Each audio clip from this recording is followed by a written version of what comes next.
Okay, आज हम पढ़ने वाले हैं जो रोजगार और बेरोजगारी का चैप्टर हमने यहाँ तक खत्म किया था। ग्रामीण और शहरी बेरोजगारी पढ़ी थी कि ग्रामीण और शहर में कौन कौन सी बेरोजगारी पाई जाती है। आज हम उससे आगे करने वाले हैं और आगे क्या करने वाले हैं, हम अन्य बेरोजगारी करने वाले हैं, यानी अन्य और कितने प्रकार की बेरोजगारी होती है उनके बारे में आज हम डिटेल में पढ़ने वाले हैं।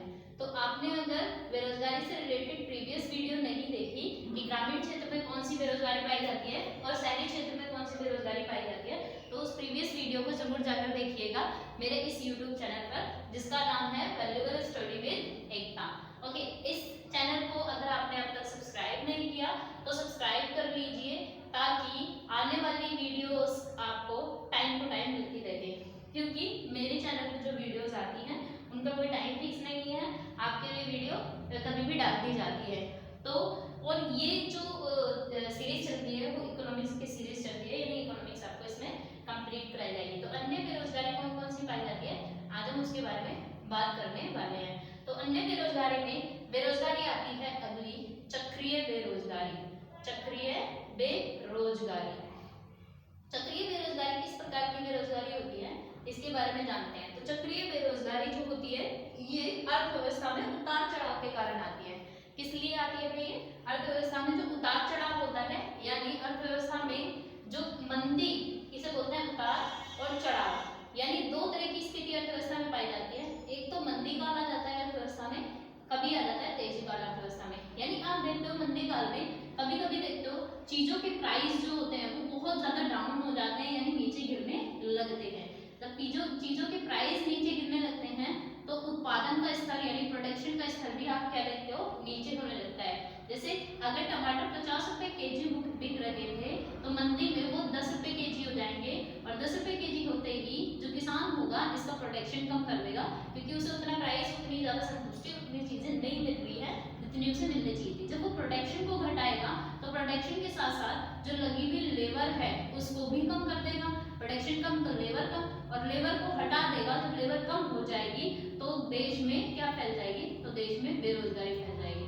वहीं तेजी की स्थिति में प्रोडक्शन ज्यादा किया जाता है, क्योंकि प्राइस ज्यादा मिलता है चीजों का। जब प्राइस ज्यादा मिलता है और प्रोडक्शन ज्यादा किया जाता है तो तेजी की स्थिति में एम्प्लॉयमेंट जनरेट होने लगता है। क्या होने लगता है? तो एम्प्लॉयमेंट जनरेट होने लगता है।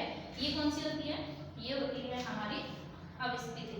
स्थिति और अवस्थिति की स्थिति में ये चक्रीय बेरोजगारी देखने को मिलती है इकोनॉमी में, ठीक है। और ज्यादातर ये विकसित देशों में पाई जाती है। ये वाली बेरोजगारी कहाँ पाई जाती है ज्यादातर? तो विकसित देशों में ये वाली बेरोजगारी पाई जाती है, ठीक है। अगली है हमारी घर्षण जनित बेरोजगारी। घर्षण जनित बेरोजगारी, घर्षण जनित बेरोजगारी कैसी बेरोजगारी होती है? तो घर्षण जनित बेरोजगारी में, घर्षण जनित बेरोजगारी में एक ऐसा व्यक्ति जो कि रोजगार को छोड़कर क्या कर रहा है, दूसरे रोजगार के लिए जा रहा है। मान लो कोई ए लिमिटेड में एक व्यक्ति काम कर रहा था, क्या कर रहा था, इस ए लिमिटेड में काम कर रहा था। यहाँ पर उसको अच्छी सैलरी मिल रही थी, साथ में उसको अच्छे अलाउंसेस मिल रहे थे। अलाउंसेस मतलब उसको जो पैसा मिलता है वो अच्छा मिल रहा था, सैलरी अच्छी मिल रही थी। लेकिन यहाँ बॉस का जो नेचर था वो नेचर बहुत ज्यादा बेकार था, यानी रूड था। तो इस वजह से उसने यहाँ से छोड़ दिया। फिर वो कहीं और जॉब देखने जब जाता है, वो बी लिमिटेड में देखने जाता था, इस ड्यूरेशन में वो अपने 15 दिन गवा देता है। कितने दिन गवा देता है? तो 15 डेज उसने गवा दिए। और बी लिमिटेड में जाकर जब उसने देखा तो यहाँ की सैलरी बहुत बेकार है, मतलब सैलरी कम है इसके अकॉर्डिंग, अलाउंसेस कम है इसके अकॉर्डिंग। जब ये कम है लेकिन बॉस का जो नेचर है वो बहुत अच्छा है, तो उसका मन नहीं करता यहाँ भी जॉब करने का। फिर वो एक और कंपनी में जाता है, सी लिमिटेड। जब वो सी लिमिटेड में जाता है तो यहाँ उसे सैलरी भी पसंद आ जाती है, अलाउंसेस भी पसंद आ जाते हैं, और बॉस का नेचर भी अच्छा होता है, तो वो भी उसे पसंद आ जाता है। जब ये सब पसंद आ गया तो इस ड्यूरेशन में भी उसने 15 दिन लगा दिए, टोटल 30 दिन उसने काम ढूंढने में लगा दिए। तो जब वो ए लिमिटेड से जब उसने जॉब छोड़ी थी, जॉब से रिजाइन दिया था, उसके ड्यूरेशन में और जब उसे नई जॉब मिली तब तक उसने 30 दिन अपने गवाए। और इस 30 दिन में क्या रहा, वो इस 30 दिन में वो रहा बेरोजगार, यानी उसे काम नहीं मिला, इसलिए वो घर्षण जनित बेरोजगारी कहलाती है। क्या कहलाती है? घर्षण जनित बेरोजगारी कहलाती है।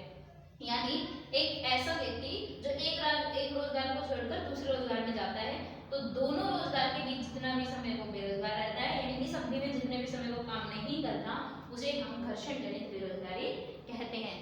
आप जो ये जो बोर्ड पे लिखा रहता है ये तो एग्जाम्पल है, लेकिन चाहे तो मैं डेफिनेशंस भी बोल दूं, आप डेफिनेशन नोट डाउन भी कर सकते हैं।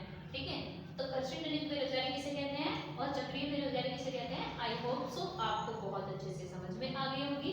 अब हम नेक्स्ट बेरोजगारी पर चलते हैं। नेक्स्ट बेरोजगारी क्या है हमारी, तो नेक्स्ट बेरोजगारी है हमारी कर्षण जनित हो गई, चक्रीय हो गई। अगला हम देखते हैं, शिक्षित वगैरह मैंने करा दिया था, जिसमें आपको कराया था शिक्षित बेरोजगारी, प्रेक्षण बेरोजगारी, ठीक है, अदृश्य बेरोजगारी, ये सब आपको करा दी थी जब मैंने ग्रामीण और शहरी क्षेत्र कराया था। अगली बेरोजगारी जो है वो है संरचनात्मक बेरोजगारी। कौन सी है, संरचनात्मक बेरोजगारी। ये और रह गई, इसे भी देख लेते हैं, संरचनात्मक बेरोजगारी।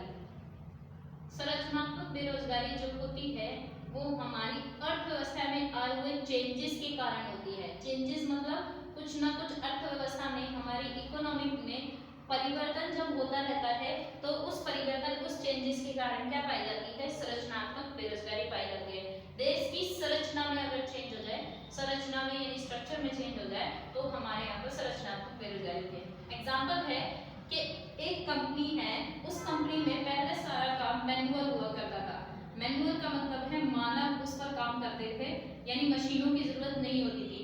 वहीं पर अगर वहां पर अब कंप्यूटर से काम हो गया, मानव की जगह कंप्यूटर और मशीन्स आ गई या टेक्नोलॉजी आ गई, हम कहें जो भी नई नई टेक्नोलॉजी है वो आ गई, तो क्या करा, मानव को हटाकर कंप्यूटर, जो कंप्यूटर जानता होगा वो इंसान में काम करेगा, या मशीनों ने ले लिया या टेक्नोलॉजी ने ले लिया।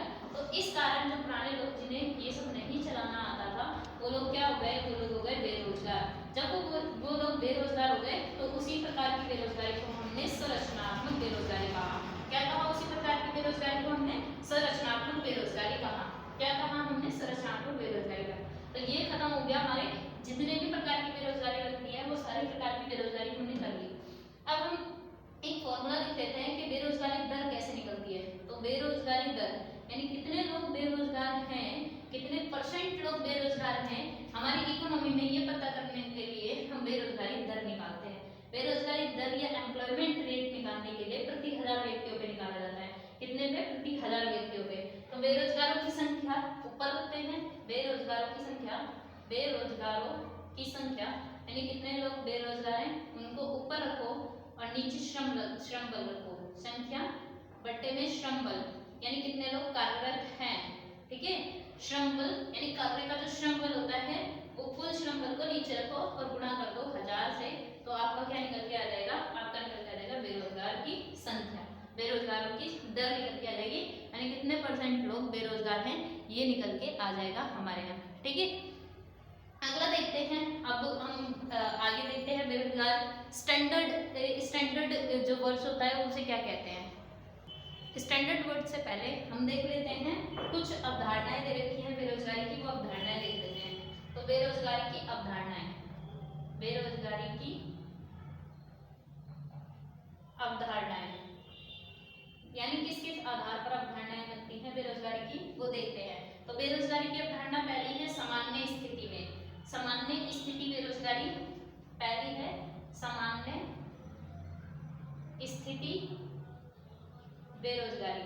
सामान्य स्थिति में बेरोजगारी कब होती है, तो सामान्य स्थिति में बेरोजगारी जो पाई जाती है वो यह समीक्षा हम वर्ष के पूर्व में करते हैं, यानी वर्ष के पूर्व जो 365 दिन होते हैं, मतलब बीता हुआ जो वर्ष बीत गया उसके 365 दिन, यानी वर्ष जो आने वाला है उस वर्ष से पूर्व और कितने टाइम के लिए, तो 365 दिन के लिए, यानी जो बीता हुआ साल है उस बीते हुए साल में 365 में किसी व्यक्ति के कार्य की स्थिति को जानना या कार्य की स्थिति को दिखाना, यानी बीता हुआ जो अभी वर्ष आएगा उससे पहले और बीते हुए वर्ष के 365 दिन को ये देखते हैं कि किसी व्यक्ति की जो कार्य स्थिति थी, कार्य स्थिति मतलब कितने टाइम काम मिला, कैसे किया, इस कार्य स्थिति का जो भी परीक्षण करते हैं या जो भी हम जांच करते हैं या जो भी हम पता करते हैं उसको हम सामान्य स्थिति बेरोजगारी में रखते हैं। तो जो कोई भी व्यक्ति होता है वो वर्ष में अधिकांश दिनों में मतलब 183 दिन अगर उसे रोजगार मिल जाता है, 183 दिन तक रोजगार मिलता है या वो बेरोजगार रहता है, तो सामान्य स्थिति में वो क्या कहलाएगा, बेरोजगार कहलाएगा। यानी सिंपल सी लैंग्वेज में ये कहना चाह रहा है कि अगर 365 से 183 दिन अगर वो बेरोजगार रहता है, 365 दिन में से अगर वो 183 दिन बेरोजगार रहता है तो वो सामान्य बेरोजगार कहलाने वाला है। सामान्य स्थिति में क्या कहलाएगा? तो बेरोजगार कहलाएगा। या इससे अधिक दिन भी अगर उसे रोजगार मिल जाता है तो उसे श्रमबल माना जाएगा। और 183 दिन से ज्यादा अगर उसे रोजगार, या तो 183 दिन रोजगार मिल जाए या फिर 183 दिन से ज्यादा दिन के लिए अगर रोजगार मिल जाता है तो वो श्रमबल में काउंट हो जाएगा। फिर किस में काउंट हो जाएगा? तो फिर वो श्रमबल में काउंट हो जाएगा। यानी 365 दिन में से 183 दिन अगर उसे रोजगार नहीं मिलता तो वो बेरोजगार है, और मिल गया और उससे ज्यादा मिल गया तो वो श्रमबल में काउंट हो जाएगा, फिर वो बेरोजगार नहीं रहेगा। ये सामान्य स्थिति की बेरोजगारी कही जाती है। अगला है हमारा चालू साप्ताहिक स्थिति। चालू साप्ताहिक स्थिति में क्या होता है? तो हम जो अभी हमारी स्थिति बनी हुई है, यानी इसके अंतर्गत उस दिन के ठीक पहले, जो दिन जिस दिन में ये चालू साप्ताहिक स्थिति काउंट की जा रही है, उस दिन के ठीक पूर्व पहले के सप्ताह में देखा जाता है कि उस पूरे सप्ताह के 7 दिनों में से अगर कोई व्यक्ति एक भी दिन कार्य कर लेता है, मान लो Sunday, Monday, Tuesday, Wednesday, Thursday and Friday and Saturday, ठीक है, देन संडे तो लिख दिया, तो ये कितने हो गए? 7 दिन हो गए। इस 7 दिन में से मान लो वो काम करता है वेडनेसडे को, और बाकी दिन उसे काम नहीं मिलता, ना संडे मिला, ना मंडे मिला, ना ट्यूसडे मिला, ना थर्सडे, ना फ्राइडे, ना वेडनेसडे। तो चालू साप्ताहिक यानी ये जो वर्ष चल रहा है, ये सप्ताह जो चल रहा है 7 दिन का, उसमें से अगर एक भी दिन उसने काम कर लिया तो वो क्या कहला जाएगा? तो वो रोजगार कहलाएगा। और उस एक दिन अगर उसने कार्य नहीं किया तो वो चालू साप्ताहिक स्थिति में बेरोजगार हो जाएगा। ऐसे चालू दैनिक स्थिति में देखें तो एक दिन के पूर्व, यानी जिस दिन काम कर रहा है उस दिन के पूर्व के 7 दिनों, पूरे जो बीते हुए सप्ताह के 7 दिन है, उन 7 दिनों में से अगर एक दिन में भी उसे 4 घंटे या 4 घंटे से अधिक, या तो 4 घंटे या इससे अधिक अगर उसे कार्य मिल जाता है तो वो रोजगार कहलाएगा, रोजगार की स्थिति में आ जाएगा। लेकिन 1 घंटे से ज्यादा और 4 घंटे से कम, यानी 1 घंटे से 4 घंटे के बीच में अगर रोजगार मिलता है तो आधे दिन का रोजगार कहलाएगा। और अगर मिलता ही नहीं है, एक दिन में कितने भी घंटे कार्य नहीं मिलता, तो वो चालू दैनिक स्थिति में क्या हो जाएगा? वो बेरोजगार कहलाएगा। ठीक है, तो ये स्थिति थी 3 बेरोजगारी की। अब हम पढ़ लेते हैं इसमें कुछ औपचारिक स्थितियां और अनौपचारिक स्थितियां, यानी औपचारिक बेरोजगारी और अनौपचारिक बेरोजगारी कौन सी होती है। ये औपचारिक और अनौपचारिक क्षेत्र जो पढ़ाया जाएगा ये 12th की बुक में मतलब मेंशन है, तो 12th वालों के लिए तो स्पेशली बहुत ज्यादा स्पेशल है, तो उन्हें तो पढ़ना ही पढ़ना है। क्या है? औपचारिक और अनौपचारिक। औपचारिक और अनौपचारिक क्षेत्र, एक है औपचारिक क्षेत्र, औपचारिक क्षेत्र, और एक है अनौपचारिक क्षेत्र। क्या है? अनौपचारिक क्षेत्र, औपचारिक क्षेत्र और अनौपचारिक क्षेत्र। औपचारिक क्षेत्र में बात करें तो हमारा क्या आता है? तो औपचारिक क्षेत्र को हम संगठित क्षेत्र भी कहते हैं। क्या कहते हैं? तो संगठित क्षेत्र भी कहते हैं। इसमें सार्वजनिक क्षेत्र आता है पूरा, और सार्वजनिक क्षेत्र यानी गवर्नमेंट वाला सेक्टर जो होता है उसके जितने भी उद्यम होते हैं वो सब आते हैं, और साथ में इसमें निजी सेक्टर भी आता है, निजी क्षेत्र भी आता है। लेकिन निजी क्षेत्र की कंडीशन है कि 10 या 10 से ज्यादा लोग अगर उस सेक्टर में लगे हुए हैं तो वो औपचारिक यानी संगठित क्षेत्र कहलाएगा। वहीं अगर अनौपचारिक में बात करें तो इसे असंगठित क्षेत्र कहते हैं। क्या कहते हैं? इसे असंगठित क्षेत्र कहते हैं। असंगठित क्षेत्र का मतलब यहाँ पर सारे निजी क्षेत्र आते हैं, और निजी क्षेत्र भी कौन से? तो निजी क्षेत्र वो आते हैं जिनमें 10 से कम लोग लगे हुए हैं, जिसमें 10 से कम लोग लगे हुए हैं असंगठित क्षेत्र में आते हैं। इसमें जो कानून बनता है, लेबर कानून बनता है, वो इसे फॉलो करना पड़ता है, और इसमें जो कानून लेबर कानून होता है उससे उनका कोई लेना देना नहीं होता। इसमें सभी प्रकार की इन्हें सामाजिक सुविधाएं प्राप्त होती हैं। क्या प्राप्त होती हैं? सामाजिक सुविधाएं। सामाजिक सुविधाओं से क्या अभिप्राय होता है? तो सामाजिक सुविधाओं का मतलब होता है जैसे HRA, हाउस रेंट अलाउंसेस, यानी अगर आप किसी जॉब में हो तो आपको घर का रेंट वो जॉब का ओनर पे करेगा। TA यानी ट्रैवल अलाउंसेस, अगर आप कहीं भी ट्रैवल कर रहे हो कंपनी के काम से, तो सारा ट्रैवल अलाउंसेस कौन देने वाली है? कंपनी देने वाली है। कौन देने वाली है? कंपनी देने वाली है। जबकि यहाँ पर कोई भी सामाजिक सुविधाएं प्राप्त नहीं होती, कोई भी सामाजिक सुविधाएं या घर नहीं दिया जाता और कोई भी अलाउंसेस इन्हें नहीं दिया जाता। ये दैनिक तौर पर भी काम करते हैं, जैसे दैनिक मजदूर होते हैं जिन्हें भाड़े का मजदूर कहते हैं, ये उसकी तरह काम करते हैं। जो भाड़े के मजदूर होते हैं उनकी तरह ये काम करते हैं, कि दैनिक स्थिति में ये काम करते हैं ज्यादातर अनौपचारिक क्षेत्र के लोग। तो इन्हें औपचारिक को इंग्लिश में फॉर्मल और अनौपचारिक को इंग्लिश में इनफॉर्मल सेक्टर कहा जाता है। आई होप सो यहाँ तक आपको हर एक चीज बहुत बेहतर तरीके से समझ में आई होगी। अगर आपको अच्छे से समझ में आती है तो कमेंट बॉक्स में थोड़ा सा जो भी आपको लगता है कमेंट्स लिखकर डाल दीजिए, और अगर कोई प्रॉब्लम भी लगती है तो उसे भी आप कमेंट्स बॉक्स में कमेंट कर सकते हैं। आगे हम देखते हैं थोड़ा सा कि बेरोजगारी के कारण क्या होते हैं। क्या देखेंगे अब हम? बेरोजगारी के कारण को देखेंगे। कारण मतलब होता है कि बेरोजगारी फैलती किस कारण से है, बेरोजगारी होती क्यों है, ऐसा क्या रीजन है कि ये जो बेरोजगारी है ये हमारे देश में इतनी देखने को मिलती है। बेरोजगारी के कारण, बेरोजगारी के कारण की बात करें, ये चैप्टर मैंने चाहे 12th हो, चाहे हमारा ग्रेजुएशन हो, चाहे फिर हमारा कंपटीशन लेवल हो, सबके पर्पस से कवर कराया है। इसे देखें और इसके बारे में नॉलेज लें, ठीक है। ये आपके लिए ही बनाए जाते हैं जितने भी वीडियोस हैं। बेरोजगारी के कारण की बात करें तो पहला कारण है कि हमारे यहाँ बेरोजगारी जनसंख्या की वजह से फैल रही है। किसकी वजह से फैल रही है? तो जनसंख्या की वजह से। हमारे यहाँ की जो जनसंख्या है, आप देख रहे हो भारत वर्ल्ड में दूसरे नंबर पे है जिसकी जनसंख्या सबसे ज्यादा है। तो जनसंख्या हमारी इतनी बढ़ चुकी है कि हमारे यहाँ पर इतना रोजगार उपलब्ध हो ही नहीं पाता जितने लेवल पर जनसंख्या बढ़ती है। तो जनसंख्या का बढ़ना इसका एक सबसे बड़ा बिग रीजन है। दूसरा हमारा रीजन है लघु व कुटीर उद्योगों को खत्म कर देना। लघु व कुटीर यानी स्मॉल स्केल इंडस्ट्री को हम क्या करते जा रहे हैं? पॉपुलेशन बढ़ रही है और फिर भी स्मॉल स्केल इंडस्ट्री को हमने समाप्त कर दिया, कम कर दिया। स्मॉल स्केल इंडस्ट्री, लघु कुटीर उद्योग कौन से होते हैं? जो बहुत ज्यादा छोटे लेवल पर काम किए जाते हैं, जैसे घर में अचार बनाना, जैसे सूत काटना, ये छोटे छोटे उद्योग थे जो जैसे कि कस्तकारी, हस्तशिल्प, ये जो पहले जो उद्योग किए जाते थे ना, वो उद्योग अब समाप्त होते जा रहे हैं। अगला इसमें आप लिख सकते हो हमारा शिक्षा का बेहतर ना होना, शिक्षा का सही तरीके से ना होना, सही तरीके से ना होना, यानी हमारी शिक्षा तो है लेकिन शिक्षा उतने बेहतर ढंग से काम नहीं कर रही है जितने बेहतर ढंग से काम करनी चाहिए थी। यानी हमारी शिक्षा होते हुए भी हम पे तो शिक्षा उतनी दोषपूर्ण प्रणाली से चलती है कि हमारी शिक्षा बहुत बेहतर नहीं है। यानी हमें सिखाया तो जाता है लेकिन रट्टाफिकेशन सिखाया जाता है। अगर हम स्कूल लेवल पर देखें, हमें कोई भी चीज प्रैक्टिकली नहीं कराई जाती है। हमारे यहाँ पर मशीनीकरण का उपयोग बढ़ता जा रहा है। मशीनीकरण हम बहुत ज्यादा बढ़ाते जा रहे हैं।